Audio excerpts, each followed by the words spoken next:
La Suède est à l'honneur ce mois-ci dans Global Conversation, un pays qui a réussi à sortir relativement indemne de la crise et qui est considéré comme l'un des pays où les gens sont le plus heureux au monde. Pourtant, le chômage des jeunes, l'immigration et la poussée de l'extrême droite sont des sources d'inquiétude croissantes. Pour en parler, avec nous, le Premier ministre suédois, Fredrik Reinfeldt. Monsieur le Premier ministre, merci beaucoup de participer à l'émission. Pensez-vous qu'il y a un décalage croissant entre l'image de la Suède et la réalité sur le terrain? Je pense que beaucoup de monde devrait tirer les leçons de ce qui se passe en Suède. Par le passé, nous avons montré que nous sommes un pays réformateur qui peut servir d'exemple pour beaucoup d'autres. Si vous regardez la Suède aujourd'hui, nous avons été capables d'atteindre une croissance plus forte que beaucoup de pays européens. Nous sommes affectés par la crise financière, mais pas autant que de nombreux autres.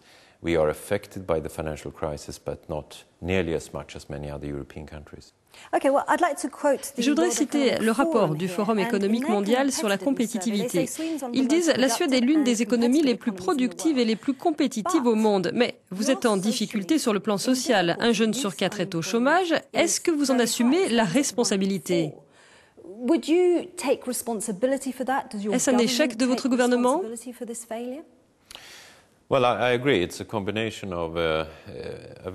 Je suis d'accord qu'il y a une combinaison de facteurs au sein d'un environnement économique compétitif, mais notre système éducatif a des résultats moins bons qu'il y a 20 ans. Par le passé, nous n'avons pas assez prêté attention au contenu éducatif et nous sommes en train de réformer cela.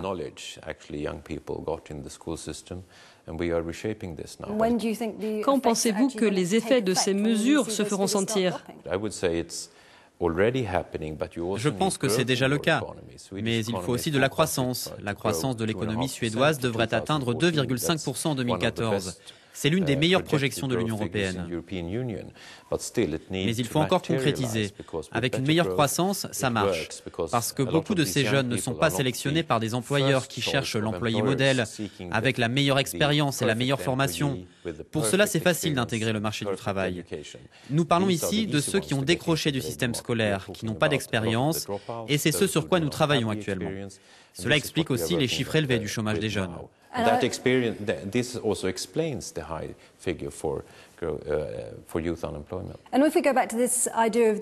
Revenons à cette idée de l'image et de la réalité. L'image que nous avons de la Suède comme une société juste et tolérante est aussi mise à mal. Quand les quartiers d'immigrés ont explosé en mai, ce fut un choc pour beaucoup d'entre nous. Tout d'un coup, la Suède apparaît comme une société divisée. Est-ce que vous ressentez cette division?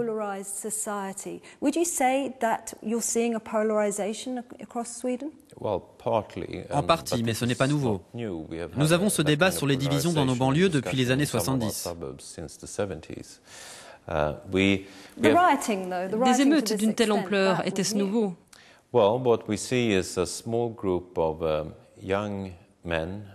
Ce que nous voyons, c'est un groupe de jeunes sans emploi, souvent liés à des activités criminelles, au trafic de drogue.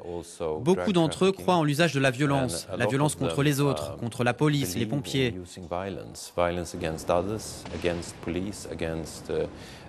Bien sûr, en soi, ils posent problème. Mais vous devriez aussi voir que pendant ces émeutes, 95% des habitants ont dit « Ne détruisez pas notre quartier, ne détruisez pas cette banlieue ».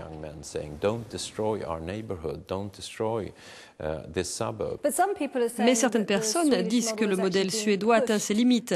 Il y a une très forte diversité ethnique en Suède. Environ 15% de la population est d'origine étrangère. Et les gens disent que les Suédois ne peuvent plus supporter cette situation. Je ne suis pas d'accord. Je pense que nous avons montré que des générations d'immigrés sont venus en Suède et ont fait de la société suédoise une société multiethnique très intéressante, qui montre la voie pour l'avenir.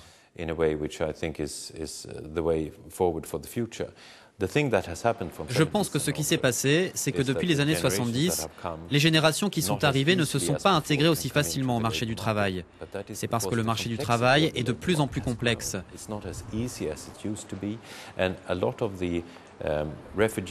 Ce n'est pas aussi facile qu'auparavant. Beaucoup de réfugiés, les gens qui arrivent maintenant, ont un niveau d'éducation très bas, voire aucune éducation.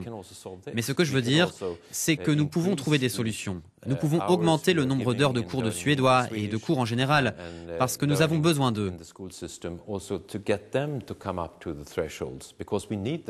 Notre société est vieillissante.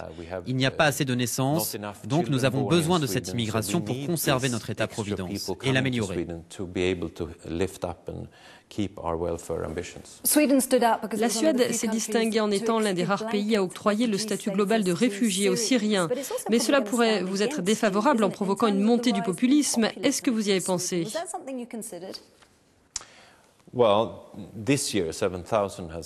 Cette année, 7000 Syriens sont arrivés. Il faut reconnaître que nous avons déjà beaucoup de gens d'origine syrienne dans ce pays, donc nombreux sont ceux qui ont des proches qui viennent en Suède.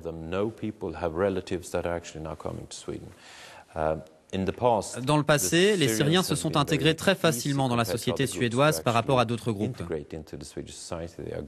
Ce sont de bons entrepreneurs qui trouvent facilement leur place sur le marché du travail. Oui, au sein du système politique suédois, il y a ceux qui disent « fermez les frontières, ne laissez personne rentrer ». Je pense que l'on peut dire qu'ils sont toujours à la marge, avec un faible soutien. Une majorité croissante de la population suédoise épouse l'idée qu'il faut s'ouvrir à l'immigration. Ils sont une minorité, mais ils progressent. Lors des dernières élections, le score des démocrates suédois, le parti anti-immigration, a doublé. Ils étaient à 5%, ils sont désormais à 10%. Cela doit être quelque chose que vous prenez en considération quand vous vous penchez sur les questions d'immigration en Suède, n'est-ce pas?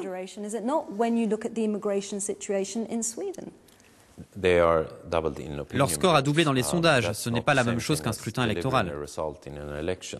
Mais vous devez le prendre en compte. Oui, mais je ne vais pas faire la même chose que ce que nous avons vu ailleurs en Europe. Nous n'utiliserons pas leur langage. Nous n'allons pas leur donner de poids. Nous allons les isoler et affirmer que nous croyons en notre modèle ouvert. J'ai conclu un accord avec les 4 partis de ma coalition de centre-droit et avec les Verts qui sont libéraux et ouverts à ces questions, dans lequel nous affirmons qu'il devrait y avoir plus d'alternatives pour les gens qui veulent travailler en Suède. Notre système pour l'immigration de travail est le plus ouvert au monde et il fonctionne. Il y a une forte augmentation du nombre de personnes qualifiées et non qualifiées qui intègrent le marché du travail. Les chiffres le montrent, une part croissante de la main-d'œuvre est née à l'étranger.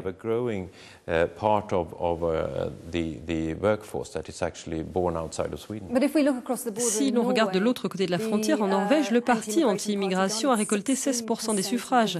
Ne pensez-vous pas que cela va arriver en Suède lors des élections l'an prochain?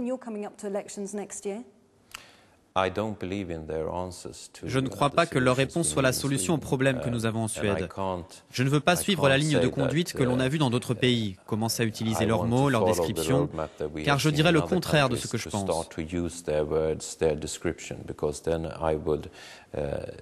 Je crois en une société ouverte. Je pense que des gens de différentes origines devraient pouvoir vivre ensemble et que l'on peut faire fonctionner cette société. Certains disent qu'ils pourraient être les faiseurs de roi lors du prochain scrutin. Votre coalition est à la traîne dans les sondages. En aucun cas, vous n'accepterez de négocier avec les démocrates suédois? Non, nous les empêcherons d'avoir la moindre influence, car leur objectif est de s'attaquer aux immigrés et je ne crois pas en ce genre de réponse politique. Mais certains affirment que cette approche apporte de l'eau à leur moulin, parce que si vous ne négociez pas avec eux, cela laisse libre cours à leurs arguments.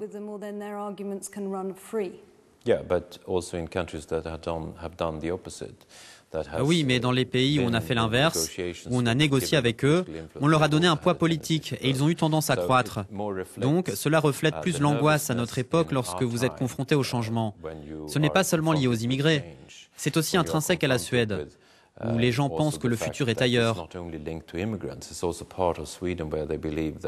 C'est aussi une sorte de populisme de dire que tous les leaders politiques sont des escrocs.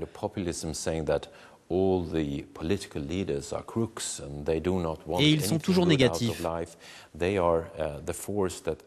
Ils représentent la force qui rassemble tous les mécontents qui n'aiment pas la Suède et les hommes politiques. Comme je vous le disais, et je sais que vous ne regardez pas forcément les sondages, votre coalition est à la traîne dans les sondages en ce moment, votre nom circule de plus en plus souvent comme possible président de la Commission européenne. Ces élections ont lieu en mai 2014. Est-ce un poste qui vous intéresse ? Non, je me présente pour remporter une troisième élection et c'est en septembre l'année prochaine. Pendant le précédent mandat, notre coalition était derrière dans les sondages, pendant 44 mois sur 48. Et on est quand même arrivé en tête le jour de l'élection. Les sondages, ce n'est pas la même chose que ce qui se passe le jour du scrutin. Donc vous ne vous présenterez pas pour devenir le président de la Commission européenne, cela ne vous intéresse pas? Non, je me présente pour remporter un troisième scrutin en septembre, donc ce n'est pas compatible. Intéressons-nous à ce qui se passe en Europe. Vous avez rationalisé le gouvernement suédois, le fonctionnement de la société. Si l'on regarde l'appareil politique européen, n'est-il pas temps que l'UE suive ses propres recommandations? Je pense que l'Europe doit être forte quand on a besoin d'elle, mais il y a une tendance vers plus de bureaucratie. Les décisions sont prises de plus en plus à Bruxelles. C'est critiqué à travers l'Europe, notamment en Suède.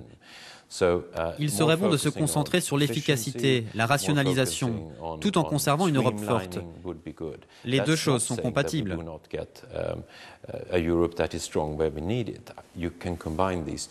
Est-ce que vous ressentez de la frustration quand vous voyez des pays d'Europe du Sud prendre plus de temps qu'il ne faut pour mettre en place des réformes essentielles? Je suis allé en Europe du Sud. J'étais au Portugal au printemps. J'ai discuté avec mes collègues d'Europe du Sud. J'ai le plus profond respect pour ce qu'ils font. Je suis aussi les manifestations. Mais est-ce que vous trouvez ça frustrant? Eh bien, je pense qu'ils ont fait beaucoup. Je pense que l'Espagne est allée assez loin dans les réformes. Le coût unitaire de la main-d'œuvre recule en Espagne, mais aussi en Grèce. Il y a une accélération des réformes en Italie. Mais c'est une situation politiquement difficile pour le gouvernement l'État. Donc je pense qu'ils ont fait beaucoup. Ce qui est frustrant en ce moment avec l'Europe, c'est que l'économie mondiale est en mutation et nous ne sommes pas compétitifs actuellement. Si les choses s'améliorent lentement, diriez-vous que les mesures d'austérité ont été un succès? Un récent sondage montre que la majorité des Européens pensent qu'elles ont échoué. Oui, parce qu'ils ont le sentiment que ces mesures leur ont fait du mal à eux et à leurs économies. Êtes-vous sur la même ligne que l'Allemagne? Je pense qu'il faut absolument avoir des finances publiques en ordre, mais pas seulement. Il faut des réformes structurelles pour accroître la compétitivité en ce qui concerne la recherche et le développement, la flexibilité du marché du travail. Donc je crois vraiment que les mesures d'austérité qui ont été mises en place, associées à une réduction du coût unitaire de la main-d'œuvre, sont un bon moyen d'accroître notre compétitivité. Et les Grecs qui sont dans la rue presque tous les jours, êtes-vous d'accord avec leurs revendications? Absolument, c'est ce que je dis. Ils sont très frustrés et ça dure depuis des années. La Suède a connu une forte contraction de son économie au début des années 90. Cela nous a pris presque 10 ans pour en sortir. Je pense que c'est la même chose qu'on voit en Grèce. Donc je comprends leur frustration, mais ils ont aussi fait beaucoup de réformes. Mais le niveau de leur dette est très élevé, donc c'est toujours une situation fragile qui prévaut en Grèce. Je pense que le mot frustration est vraiment un bon terme pour décrire l'Europe dans son ensemble. Si l'on s'intéresse à la Grande-Bretagne et à la possibilité d'un référendum pour sortir de l'Union, que pensez-vous des pays qui veulent la quitter? Ce choix existe déjà en un sens. Si vous êtes membre de l'Union, vous pouvez participer ou non à certaines choses. Le Royaume-Uni et aussi la Suède sont hors de l'Europe. L'Union a concentré le dynamisme de son travail à l'intérieur de la zone euro. Nous sommes donc en partie extérieurs à l'Union.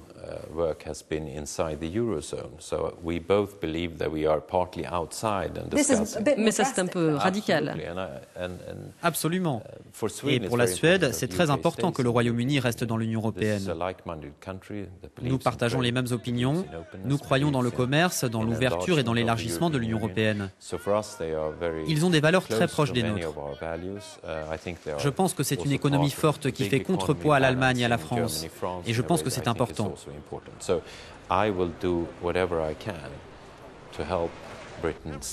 Je ferai tout ce que je peux pour aider la Grande-Bretagne à rester dans l'Union européenne. Et le travail de David Cameron est aussi très important quand il dit qu'il va aussi montrer au peuple britannique ce que l'on gagne à être membre de l'Union européenne. Quand je suis les débats dans les médias britanniques, l'Union est toujours présentée comme une menace, imposant des décisions prises ailleurs. Si l'on considère le référendum en Grande-Bretagne, la montée de l'extrême droite en Europe, pensez-vous que l'on arrive à un point où la démocratie n'atteint pas tous ses objectifs? Peut-être que nous n'avons pas les bonnes attentes. À notre époque, vous ne pouvez pas tout attendre des hommes politiques. Nous ne pouvons pas résoudre tous les problèmes. Nous devrions avoir des attentes raisonnables et les hommes politiques devraient construire une relation de confiance avec le peuple sur le long terme.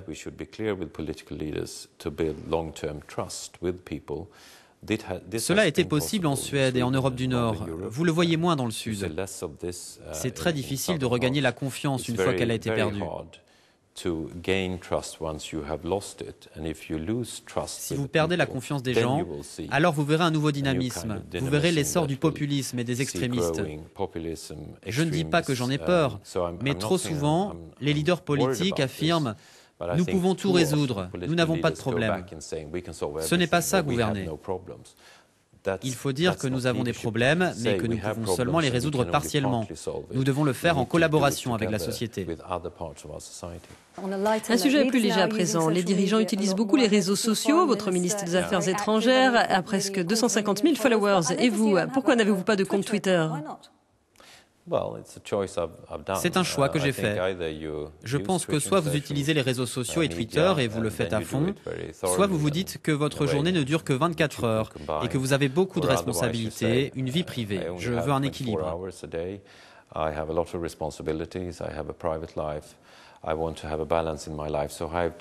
Donc j'ai décidé de laisser de côté les réseaux sociaux. De toute façon, c'est assez facile pour les Suédois de savoir ce que je pense et ce que je crois, parce que je suis présent dans les médias tous les jours. Donc, pour moi, cela a été un choix de pouvoir préserver ma vie privée et mon temps libre.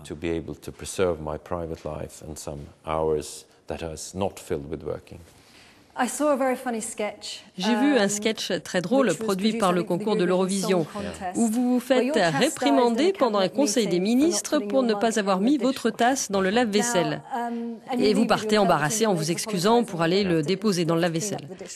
C'est une parodie, mais cela montre que les dirigeants scandinaves sont beaucoup plus accessibles, comme des gens ordinaires. Que faites-vous d'ordinaire qui pourrait nous surprendre ?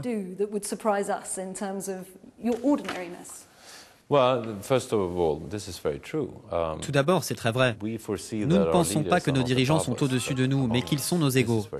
C'est très important pour les Suédois. Ils veulent me voir dans ma vie quotidienne, acheter mes repas, aller au restaurant ou des choses comme ça. Ce n'est pas quelque chose d'étrange.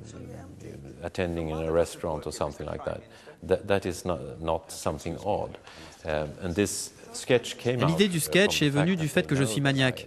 J'ai toujours été comme ça, je suis connu pour ça. C'est lié à quelque chose de réel. C'est pour ça que nous avons pensé que ça pouvait être drôle. Merci beaucoup, Monsieur le Premier ministre.